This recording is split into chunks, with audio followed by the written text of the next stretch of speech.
कांग्रेस वाले खुद रो रहे हैं, अब खुद करे वो ओल्ड पेंशन स्कीम लागू करे। जो आदमी लेके आया था न्यू पेंशन स्कीम वही कह रहे कि मैं ओल्ड पेंशन स्कीम लाऊंगा। तो हम देहाती हैं, हमारा आज भी जो घर है वो गांव में ही है। होली दिवाली हम गांव में ही रहते हैं, हम कोई शहर में नहीं रहता, कहीं नहीं। जहां एक तरफ चौधरी अभय सिंह जी ने इस्तीफा दिया लोगों के कहनों पे, वहीं हरियाणा की जनता टूट टूट के भाई जेजेपी को कह रही थी भाई तुम सिर्फ सरकार से इस्तीफा दे दो। इंडिया न्यूज हरियाणा के मंच पर दिग्गजों का तांता लगा हुआ है। एक से एक कैबिनेट मिनिस्टर और बड़े नेता यहाँ पर शामिल हो रहे हैं और इस वक्त हमारे साथ मौजूद हैं हरियाणा के खासतौर से युवा, इनसे बहुत प्रेरणा लेते हैं, अर्जुन चौटाला साहब। बहुत बहुत स्वागत है आपका। राम राम। मेरा पहला सवाल आपसे ये है कि चौधरी देवीलाल से लेकर आप तक का सफर, क्योंकि हरियाणा ने और पूरे देश भर ने देखा है, तो अपने परिवार की जो लीग है उसको आप किस तरह आगे ले जा रहे हैं? देखिए जी, आपने क्योंकि बड़े जो हिसाब से शुरुआत करी, तो मैं आप एक बड़ी इंटरेस्टिंग चीज आपको बताना चाहूंगा कि हमने, हालांकि लोग बड़ी आराम से बोल देंगे कि भाई इनका राजनीतिक सफर तो बड़ा इजी है, बड़ा प्लेटफॉर्म मिल गया, बड़ा परिवार है, राजनीतिक परिवार है, इस तरह की सारी लोग बातें करते हैं। लेकिन मैंने अपनी पूरे जीवन इसका विपरीत देखा है। कैसे? मैं आपको बताता हूँ कि जननायक चौधरी देवीलाल ने जब राजनीति शुरू करी तो उस समय क्या होता था कि जो दिल्ली की जो राजनीति है, जो देश की राजनीति है, बड़े इलीट लोग चलाते थे। चाहे आप जवाहरलाल नेहरू जी की बात करें तो उनकी जो कोठरी है और जो आसपास के एडवाइजर्स है सब बैरिस्टर होते थे, बड़े घरानों से आते थे। गांव देहात के लोग नहीं होते थे। गांव देहात के लोग क्या है, वहीं तक ही सीमित रह जाते थे। एक एलीट क्लास और एक रूरल क्लास के बीच में गैप होता था और वो स्टेटस को है जो वो मेंटेन रहा। जननायक चौधरी देवीलाल उस स्टेटस को के बहुत खिलाफ थे डे वन से, ठीक है। और जब कोई गांव का आदमी उठ करके, ठीक है, और पूरी देश की राजनीति को बदल दे, बहुत सारी चीजों को बदल दे, तो उस कोठरी को वो पसंद नहीं आता। और सारी उम्र क्या है कि उन्होंने इस चीज की एक इमेज का हमेशा उसके खिलाफ लड़ाई लड़ी है कि भाई अरे ये तो अनपढ़ है, अरे ये तो गांव देहात का है, अरे इसको ज्यादा नहीं पता होगा, ये चला नहीं पाएगा, संभाल नहीं पाएगा। उस टाइम के आप न्यूज़पेपर की क्लिपिंग्स उठाएंगे तो यही जिक्र करे जाते थे। इससे ज्यादा कभी उनको जो नेशनल मीडिया है उसने कभी कोई वैल्यू दी नहीं, उठाया नहीं। लेकिन उसके बावजूद उन्होंने वो सारी चीजें ओवरकम करी। और जब वो सारी चीजें ओवरकम करके उन्होंने इस देश के अंदर ऐसे कानून लाने का काम करा, ऐसी पॉलिसीज लाने का काम करा जिनकी आज भी चर्चा होती है। उनका इम्पैक्ट इतना मजबूत था कि आज भी देश भर के अंदर उनकी चर्चा की जाती है। उसी प्रकार से जब चौधरी ओम प्रकाश चौटाला जी आए तो एक इसी तरह की हुई कि उनकी इमेज बनाने की लोगों ने बड़ी कोशिश करी। और वही चीज, ये देखो हम देहाती हैं, हमारा आज भी जो घर है वो गांव में ही है। होली दिवाली हम गांव में ही रहते हैं, हम कोई शहर में नहीं रहता, कहीं नहीं। हम आज भी देहात से जुड़े हुए हैं। ये तो हरियाणा और यूपी के जो भी लोग हैं वो होली दिवाली वो जोत लगाने गांव में जरूर जाएंगे। हाँ, हम नहीं छोड़ते। लेकिन एट द सेम टाइम उनके साथ भी एक वो इमेज जोड़ दी, कह रहे ये तो धोती पहनते हैं, पगड़ी रखते हैं, पुरानी सोच के, पुराने ख्याल के हैं, और भी ये कैसे करेंगे, ये प्रदेश को पीछे ले जाएंगे, वो देसी से हैं, ठीक है। और इस वजह से एक उनकी एक इमेज बन गई कि बड़े खड़ूस हैं, बड़े मीन हैं। और वो चीज लोग कभी रियलाइज ही नहीं कर पाए, जो लोग उनसे कभी मिले नहीं, कि उनकी वाकई कितनी बड़ी सोच है। मैं आपको 2 उदाहरण देना चाहूंगा उनकी सोच के, जो मैंने मेरे पर्सनल जीवन में हमेशा कोशिश करी कि जब जिस दिन से पता चला इसके बारे में हमेशा अपनाने की कोशिश करी। जब चौधरी ओम प्रकाश चौटाला जी मुख्यमंत्री बने थे तो उस समय पे ये डिसीजन लेना था कि भी कौन किसको क्या मंत्रालय करना है और सरकार की क्या नीति रहेंगी, क्या पॉलिसीज आने वाले टाइम अगले 5 साल में क्या रूपरेखा रहेगी। तो इस चीज़ का फैसला करना था, मीटिंग होनी थी। तो सभी साथियों की और सबकी मीटिंग का जो स्थान है वो मोरनी में रखा गया, मोरनी गेस्ट हाउस था। तो चौटाला साहब सीएम हाउस से उस समय अपने सेक्रेटरीट से निकले थे और वहाँ से जब जा रहे थे तो एक आम चीज़ है भी, रास्ते में रूट लगता है कि भाई सारा ट्रैफिक रोक दिया जाएगा और रूट लगाया जाएगा। तो जब वो जाने लगे वहाँ से तो जो पुलिस वाले थे, उस दिन बारिश हो रही थी, तो बारिश में खड़े थे सारे लड़के और अपना रूट लगा के हाथ खड़े करके ऐसे थे। तो उन्होंने काफिला रुकवा लिया और उनको बुलाया भी क्यों खड़े हो। तो उन्होंने बताया कि जी ऐसे ऐसे रूट लगाए, किसका आदेश है। कि जी एसपी साहब का आदेश है कि कहाँ है, कि जी वो पंचकूला वेट कर रहे हैं आपकी। चलो ठीक है, तुम्हें नहीं खड़े होना, जाओ यहाँ से। अब वो आगे आगे पंचकूला चले गए, एसपी मिल गया तो उन्होंने बोला एसपी साहब रूट नहीं लगाना दोबारा और जाओ अपना जिला संभालो, मेरे साथ मेरी सिक्योरिटी है, आप जाओ अपना जिला संभालिए। वहाँ से वो आगे मोरनी चले गए। जब गए उन्होंने मीटिंग वगैरह करी, अपनी मीटिंग खत्म होगी तो मीटिंग से पहले उन्होंने जितने भी अधिकारी, एक प्रोटोकॉल आता है उनको छोड़ने के लिए आते हैं, तो उन सबको बोला भाई अब ठीक है, मैं यहाँ पर हूँ, मेरे साथ मेरा स्टाफ है, मेरी सिक्योरिटी, एवरीथिंग इज देयर, कोई जरूरत होगी मैं आपको बता दूंगा, आप जाइए अपना जिला संभालिए, अपना डिपार्टमेंट संभालिए, आपकी यहाँ जरूरत नहीं, आप जाइए। मीटिंग खत्म होने के जब बाद बाहर आए तो 2 ऑफिसर्स वहां पर उसी वक्त मौजूद थे और उनमें से एक वो एसपी था। अच्छा। अब वो घबराया हुआ था कि भी सीएम साहब आपसे गुस्सा है। तो उसको वहां देख के कि वो माफी मांगने के लिए चौटाला साहब को और गुस्सा आया कि भाई जब मैंने आपको कह दिया कि आप जाइए अपना जिला संभालिए, फिर आपका यहाँ पर क्या काम है? कल को अगर जिले में कोई हादसा होता है, कोई बात होती है, कोई घटना हो जाती है, इन 4 घंटों में कुछ भी हो जाए, सबसे पहला रिस्पॉन्स आपका होता है, मेरा सेकेंडरी है। और अगर आप यहां पर खड़े हो तो फिर जिला कौन संभाल रहा है? तो आप यंग हो, मैं सस्पेंड नहीं करूंगा आपको, लेकिन अब आप मेरी बात समझ जाइए, जब आपको बोलते हैं अपना डिपार्टमेंट संभालिए तो जाओ संभालिए। तो एसपी समझ गए और पहुंच गए वहां पर। दूसरे थे डीसी मैम, वो स्वर्गीय बंसी लाल जी की डॉटर थे। अच्छा। और ये जग जाहिर है कि भी दुनिया को पता है कि भी हमारी कभी चौटाला साहब की या बड़े चोई साहब की स्वर्गीय बंसीलाल जी के साथ राजनीतिक तौर से बिल्कुल नहीं बनती थी। तो उन्होंने तो पूछा कि जी मैंने क्या करना है, मेरे लिए क्या आदेश है? तो चौटाला साहब ने बोला कि जी आप मेरी बेटी समान हो, और जो भी मेरी आपके पिता के साथ राजनीतिक तौर से जो भी हमारी नहीं बनती थी वो एक अलग चीज है, आपको कोई चिंता करने की जरूरत नहीं, आप अपना महकमा संभालिए, कोई मेरे लायक कोई चीज होगी कहीं से अगर मैं आपकी मदद कर सकूं तो बेटा आप मेरे को जरूर बताओ। देखिए एक बहुत बड़ी सोच है। अच्छा, एक यूपी में एक राजनीतिक परिवार है, हाँ। मुलायम सिंह का परिवार। हाँ। वहां पर चाचा और भतीजे में खटपट हुई। हाँ। फिर शिवपाल चाचा जी ने आके भतीजे को बना लिया। क्या हरियाणा में भी हरियाणा की जो जनता है वो ये उम्मीद लगा सकती है कि जो परिवार में खटपट है वो दूर हो सकती है? और क्या ये आपको लगता है कि ये वाली जो लड़ाई है वो कहीं राजनीतिक क्षति तो नहीं पहुंचा रही? देखिए जी, बात खटपट की नहीं आती, बात आती है सोच की, विचारधारा की। जी। आप भी पत्रकार हैं, आप भी एक चैनल के साथ जुड़े हुए हैं, कहीं ना कहीं आपकी उस चैनल के अंदर आस्था होगी, आपका वर्क एनवायरनमेंट अच्छा होगा, हॉस्टाइल नहीं होगा, तभी आप वहाँ ग्रो कर पा रहे हैं। अगर वर्क एनवायरनमेंट हॉस्टाइल हो जाए या आपकी बॉस से या आपके किसी कलीग से बननी बिल्कुल हो जाए और वैसे हो जाए तो वो वर्क एनवायरनमेंट तो नहीं रहता अच्छा। तो उसी तरह से एक संगठन भी ऐसे ही चलता है, और संगठन चलता है विचारधारा पे, सोच पे। संगठन का एक फैसला होता है, पूरा संगठन उसी के साथ चलता है। अब क्या है मैम, हमारी विचारधारा बदल चुकी है, और ये कोई आज की नहीं है, पिछले 5 साल में इस विचारधारा के अंदर जो डिवाइड है वो बढ़ता गया है। 5 साल तो आप कम बता रहे हैं, मुझे लगता है ये लगभग 8 से 10 साल में हो चुका है। नहीं, आई थिंक ऑफिशियली सेपरेट 18 में हुए थे ऑफिशियली। हाँ, और उससे पहले जब तक अजय सिंह जी आगे होते थे, चौटाला साहब आगे होते थे, एक्चुअली बयानबाजियां तो शुरू हो ही गई थी। बयानबाजी 18 की स्टार्टिंग में शुरू हो गई थी। अच्छा, इसका भी आपको एक बड़ा फनी किस्सा बताता हूँ। आप बात करते हो परिवार एक होने की, चलो आपको एक चीज बताता हूँ। जो ये बयानबाजी होती थी और ये सारी चीज जो चलती थी, ये सारी चलती थी जो आईटी सेल होता था उन दोनों में, इंडियन नेशनल लोकदल का, क्योंकि आईटी सेल को हेड करता था दुष्यंत खुद हेड करता था। अच्छा, ठीक है।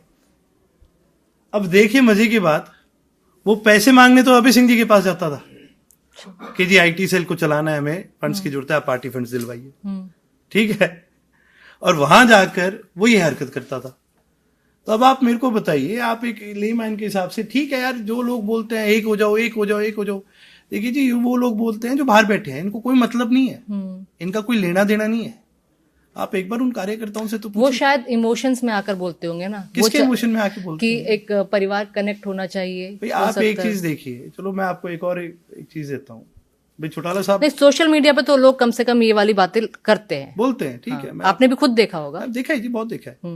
ये बात ठीक है, ये बोलना बड़ा आसान है, एक हो, लेकिन अब घूम फिर के आते हैं ना, पॉलिटिकली अब बनती नहीं है। कि उसका कारण क्या है कि देखिए, हमारी जो विचारधारा है वो हमेशा किसानों के पक्ष में रही, अब एक डिफरेंस आपको दिखाता हूं।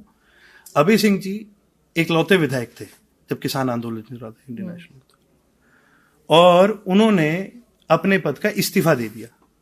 आप सोच सकते हैं जी कितनी बड़ी बात है। ये नहीं कि हमारे संगठन में कोई 40 विधायक हैं, भाई एक ने दे दिया, कोई नहीं चल रहा है संगठन, फिर भी हमारा सब कुछ उस एक इलेक्शन पे, उस एक इस्तीफे पे उन्होंने अपना सब कुछ दाव पे लगा दिया, सब कुछ अपना छोड़ दिया कि भाई मैंने कहा था तो मैं ये करूंगा ही करूंगा।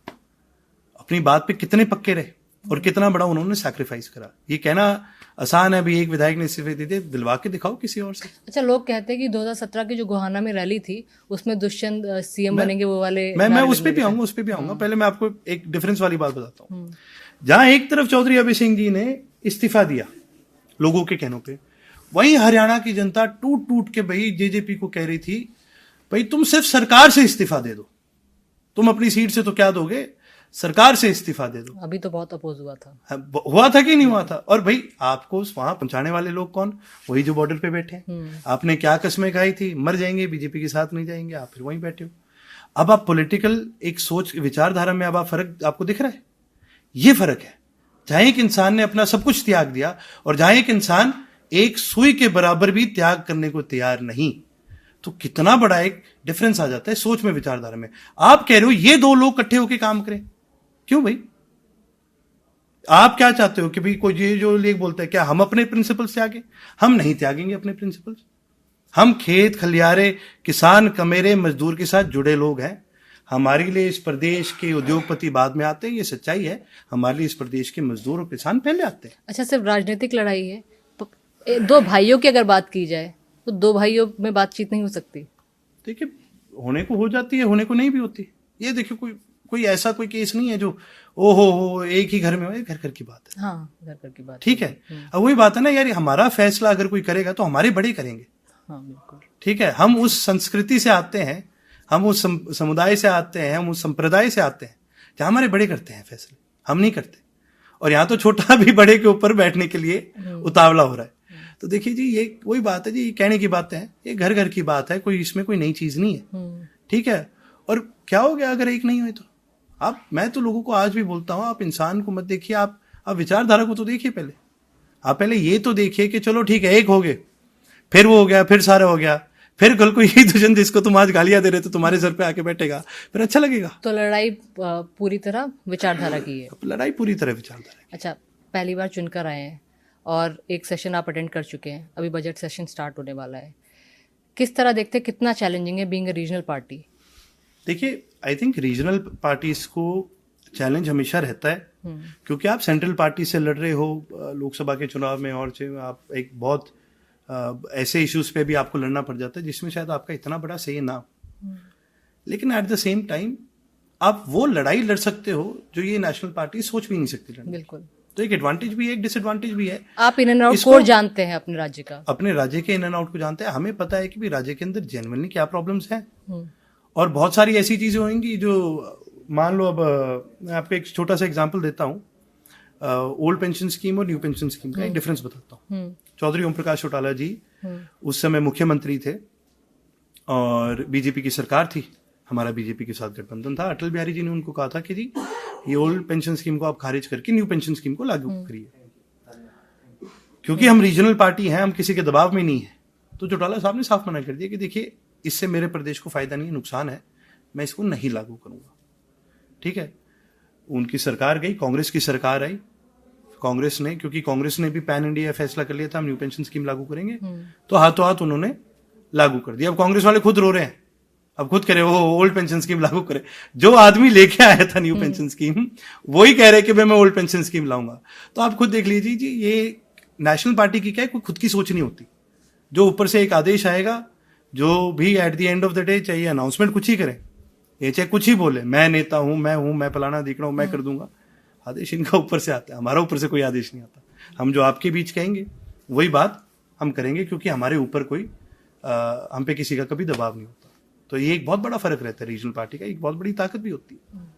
अभी निकाय चुनाव आने वाले हैं, आईएनएलडी का क्या स्टैंड है? देखिए, इसके अंदर जो फैसले लिए जाते हैं वो सिर्फ एक के नहीं लिए जाते, वो सबके लिए जाते हैं। और हमने हर शहर के अंदर जो हमारी कमेटीज है, हमने उनके ऊपर छोड़ रखा है। भाई पहले वो एक रूपरेखा बना के लाएंगे, वो कैंडिडेट्स को वो देख करके लाएंगे, फिर एक सर्वे किया जाएगा, उस बेसिस पे फिर स्ट्रैटेजी को आगे लेके जाया जाता है। एट द सेम टाइम जहाँ ये वर्किंग है तो पैरेलली एक वर्किंग हर संगठन में चलती है, कोई नई चीज़ नहीं है कि क्या मुद्दे हैं, क्या बातें हैं, किस तरह से उनको आगे लाया जा सके, किस तरह से उनका समाधान दिया जा सके। चुनाव लड़ना काफ़ी नहीं है, बिल्कुल। चुनाव लड़ने के बाद जो बातें आपने करी है उनका समाधान लाना वो ज़्यादा ज़रूरी है। तो ये बहुत इस पे सोच विचार होता है और फिर कोई स्ट्रैटेजी बना के आप लोग क्या मुद्दे रखने वाले हैं? देखिए जी, शहरी जो नगर निगम के चुनाव होते हैं, there are ultra local elections, ठीक है। आपका कोई ब्रॉड कोई मुद्दा लेके, एक ब्रॉड मुद्दा होता है डेवलपमेंट का, लेकिन हर इलेक्शन ये छोटे मुद्दे उठाने वाली बात है, लोकल मुद्दे। बात छोटी की, क्योंकि बड़े मुद्दे तो फिर आप स्टेट के देश के इलेक्शन में कर रहे हो ना। अब आर्टिकल 370 की बात तो नहीं करूंगा मैं इसमें, बिल्कुल, ठीक है। लोकल मुद्दे ही लोकल मुद्दे ही होंगे, और लोकल के भी अल्ट्रा लोकल हो जाते हैं कई बार, कि एक पर्टिकुलर कॉलोनी का मुद्दा हो सकता है, ठीक है। कोई कॉलोनी होगी जो 20-30 साल से है, भी ऑथराइज नहीं हुई। देखो, सीवेज, पानी, हर चीज़ के हमारे लिए एक है, लोगों के लिए कहना बड़ा आसान होता है। और खास करके हमारी एक पिछले 5 साल में जो मैंने देखा, हमारी एक लड़ाई अधिकारियों से बढ़ने लगी है। अच्छा, उसका कारण क्या है कि एक अधिकारी जो है बड़ा ब्लैक एंड व्हाइट होता है कि ओहो सर ये कॉलोनी इलीगल है, इधर कुछ नहीं कर सकते जी, इधर तो पाइपलाइन। अरविंद केजरीवाल आरोप लगाते रहते थे कि ये अधिकारियों से सपोर्ट नहीं मिलता, वही सेम वाली चीज यहाँ पर भी हो रही है। ये तो पूरे प्रदेश में, क्या सरकार के एमएलए भी कह रहे हैं अधिकारी का सपोर्ट नहीं मिलता, ये सच है। अधिकारी, देखो, अधिकारी सोचता है मैं पढ़ लिख के आया हूँ, ठीक है, मैंने मेरी, देखो आईएएस का वो क्लियर करें, देश में इतने होते हैं, मैंने क्लियर करें, मैं आऊंगा, मैम मुझे पता है रूल्स क्या है। देखिए, आपको रूल्स पता होंगे, लेकिन एट द सेम टाइम क्या होता है, अगर आप दफ्तर से बाहर नहीं निकलोगे, तो आप जाओगे ही नहीं। आप लोग, एक सरकारी गाड़ी मिल जाना, एक सरकारी कोठी मिल जाना, आपकी लाइफ तो सेट है ना। अभी जिस आदमी को अपने पीने के पानी के लिए भी मंथली टैंकर वाले को पैसे देने पड़ रहे हैं और देने पड़ रहे हैं, वो सारा कुछ करना पड़ रहा है, तो आप कहाँ ये कह सकते हो कि यार तुम इलीगल बैठे हो। चलो यार, कोई आदमी अगर किसी कॉलोनी में आके बस गया, कभी उस टाइम कोई कागजी कार्रवाई नहीं हुई या कोई नहीं, तो उसमें गलती उसकी क्या है? गलती तो तब भी कई कार्रवाई, तब के अधिकारी की है। सिस्टम सपोर्ट कहीं पर ही नहीं कर रहा, तो वो बेचारा करेगा क्या? और उसका कहीं ना कहीं क्रोध भी निकलेगा, उसकी कहीं ना कहीं बात भी निकलेगी। हमारा ये प्रयास रहता है हमेशा कि किस तरह से इसका समाधान निकाला जाए, ठीक है। बहुत सारी ऐसी कॉलोनीज है हरियाणा के अंदर जहाँ पे इसी रीजन से कहीं ना कहीं किसी ने कोई केस कर दिया, कोई डिस्प्यूट चल रहा है, और होता क्या है, डिस्प्यूट करने वाला, केस करने वाला एक होता है, और सफर कौन करते हैं? पूरी कॉलोनी करेगी, सभी लोग करेंगे। अभी इंदुराज नरवाल भी बैठे थे, वो भी यही आरोप लगा रहे थे कि सीवेज की समस्या है, साफ पानी की समस्या है।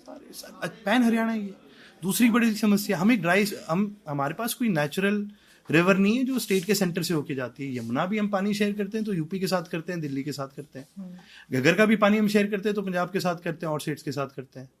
तो हमारा कोई ऐसा पानी का सोर्स नहीं है जो 12 मासी पूरे प्रदेश को पानी दे सके कि हम आराम से हमारा काम चल जाए। अच्छा, सब कुछ ठीक है, लेकिन फिर भी हर राज्यों में बीजेपी जीतते हुए आ रही है।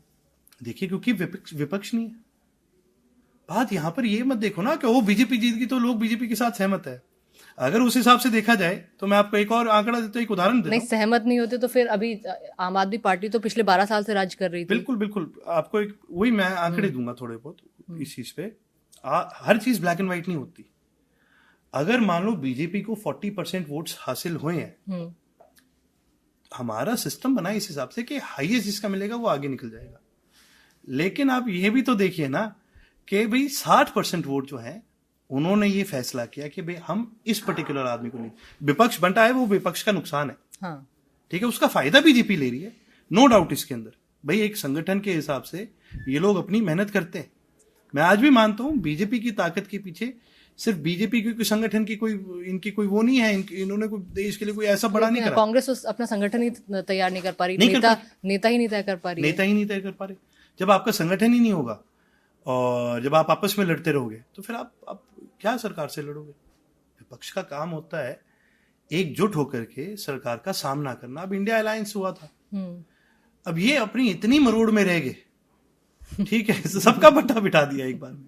होया कि नहीं होया? इंडिया अलायंस इन्होंने अपने अलायंस के पार्टनर्स की नए लोगों को जोड़ना तो दूर की बात, इंडिया अलायंस में सबसे ज्यादा योगदान अगर किसी का था तो नीतीश कुमार जी का था, वो खुद शरद पवार जी का था, खुद की प्रधानमंत्री बनने की इच्छा का था, उनका था, अरविंद केजरीवाल का बहुत था। हाँ, सबकी पीएम बनने की अपनी अपनी इंडिविजुअल इच्छा थी। पीएम तो देखो सबको पता है नहीं बनना, इच्छाएं तो यही थी। इच्छा, देखो इच्छा रखनी एक अलग बात होती है और कोशिशें भी रियलिटी के साथ एक रैशनल सोच एक अलग चीज होती है। हाँ, ये जरूरी, ये कोई बड़ी बात नहीं है कि भाई हाँ हर एक राजनीतिक दल जरूर सोचेगा और सोचना भी चाहिए। अगर आप ग्रोथ की नहीं सोचोगे, आप ग्रो कैसे करोगे? लेकिन एट द सेम टाइम हर राजनीतिक दल रियलिटीज को एक्सेप्ट करता है। दिक्कत यहां पर है कि भाई आपको मान सम्मान देना पड़ेगा।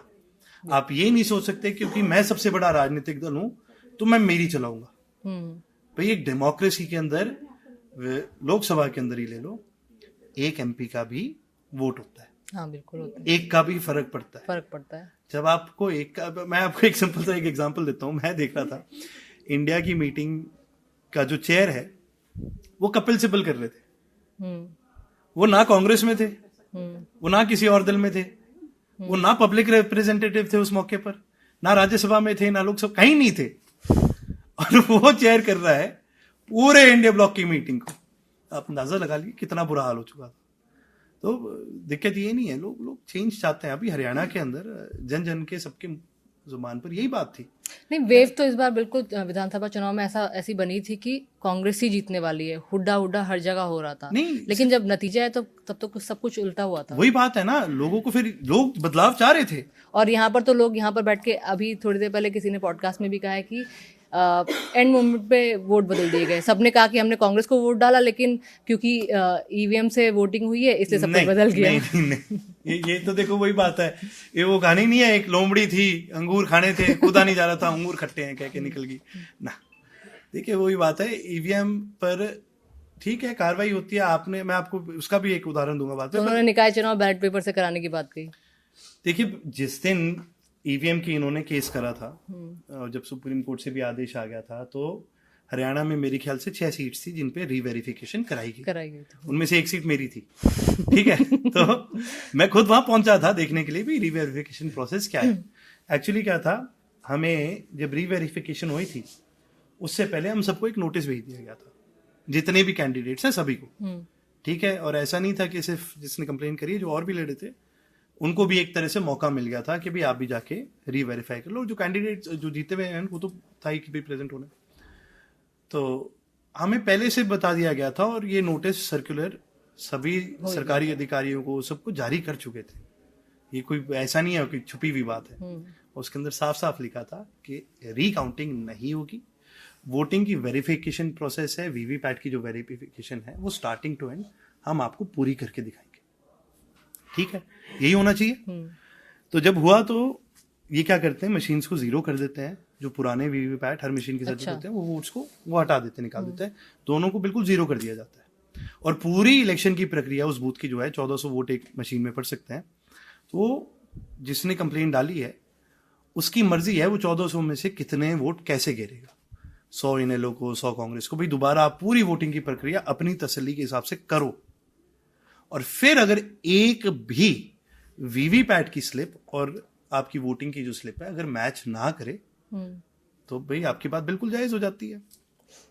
तो जब पता चला रिकाउंटिंग नहीं हो रही तो भाई कांग्रेस ने क्या करना है, इन्होंने ढकोसले ही करने थे। उन्होंने बोला नहीं जी हम सहमत नहीं है, हमें बताया नहीं। क्यों नहीं बताया, सबको नोटिस जारी हो गया तो सबको पता था।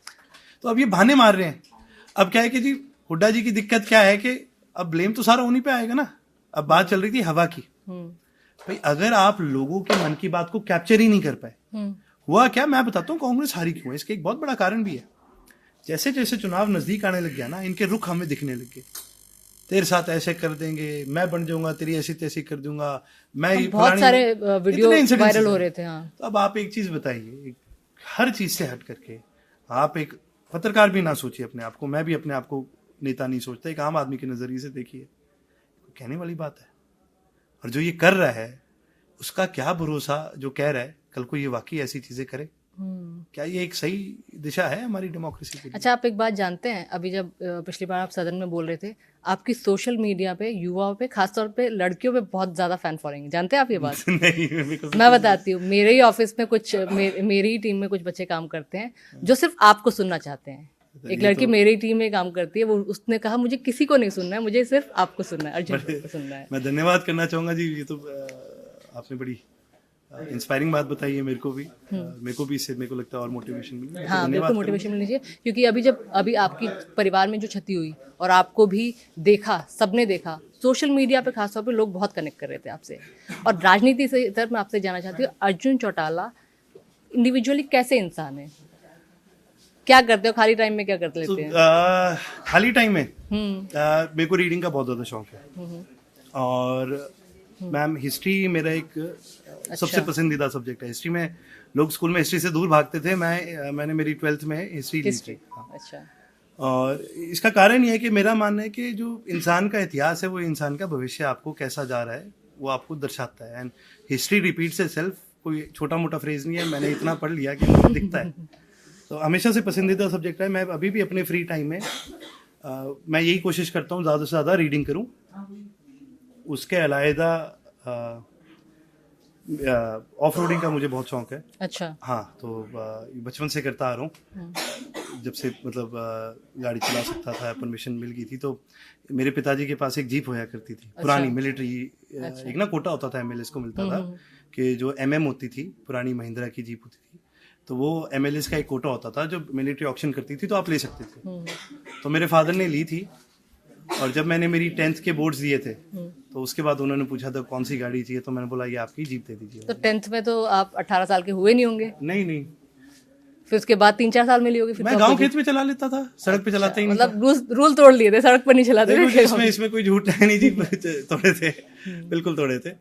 अब ये भी एहसास होता है कि गलत तोड़े थे, लेकिन वही बात है, जब आप युवा होते हैं, जब आप उस उम्र में होते हैं ना, मेरे को लगता है 16 साल से 22-23 साल के बीच का वो टाइम होता है, आपको लगता है आप इमॉर्टल से हो, इनविंसिबल हो, आप कुछ भी कर सकते हो, हर किसी के साथ होता है। तो मेरे को बड़ा शौक था। आज भी मैं फ्री टाइम में अगर मेरे को एक आधा दिन कभी मिल जाए तो मैं कोशिश करूंगा कहीं ट्रैकिंग पे चले जाऊं, कहीं कैंपिंग पे जाऊं। आउटडोर्स मेरे को हमेशा से पसंद है।